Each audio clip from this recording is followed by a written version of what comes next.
Hello viewers, আসসালামু আলাইকুম। আমি রিফাত খান আপনাদের সঙ্গে আছি। আজকের ভিডিওটি হবে লেবু বাগান কিভাবে পরিচালনা করতেছে এই সম্পর্কে ভিডিওটি করব। ভিডিওটি স্কিপ না করে আমাদের সঙ্গে থাক। সো ভিউয়ার্স, এখন আমরা লেবু বাগানের মালিকের সঙ্গে কথা বলবো। আসুন। আসসালামু আলাইকুম। ওয়ালাইকুম আসসালাম।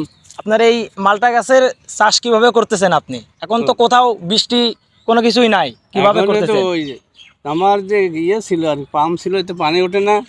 এখন ওই মোটর আবার কি করব, এই 6 ফুট নিচে গর্ত করে মোটর ফিট করেছি।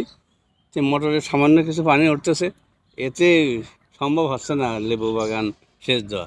এখন আপনার ফসল কি রকম হচ্ছে? ফসল কি হবে আপনার কি মনে হয়? না, ফসল যা মালটা এবং লেবু যা ধরছিল অর্ধেকের বেশি ধরে গেছে আর কি। ধরে যাচ্ছে? হ্যাঁ, পানির অভাবে।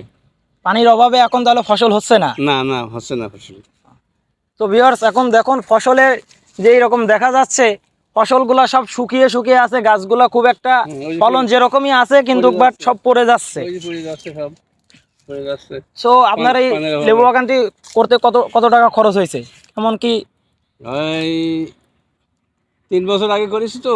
হ্যাঁ, এক একটা গাছ কিনেছি 80 টাকা করে, 80 টাকা পিস। তাতে প্রায় 400 গাছ লেবু আর মালটা দিয়ে, তাতে জোরে কথা বলেন। 400 গাছ লাগাইছি। তা এখন মোটামুটি কিছু মারা গেছে, এখন 100-3 গাছ আছে এতে। আপনার কি এক চালানো লেবু বিক্রি করছেন নাকি এই ফার্স্ট? না, এখনো বিক্রি করি নাই। যাই 2-4টা ধরে তা ওই লোকে খাইয়ে দেয়। প্রথম চালান। হ্যাঁ, প্রথম চালান। আশা করা যাচ্ছে আপনি কি লেবু বিক্রি করে আপনার পুঁজি আনতে পারবেন, ফেরত না, আনতে তা পারবেন? হবে। যা যেরকম ধরতেছে, যদি সব থাকে তাহলে 25 উঠেও আরো লাভ হবে।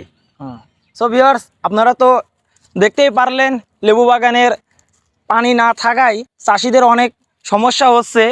এখন গাছে ঠিক মতন পানি দিতে পারতেছে না।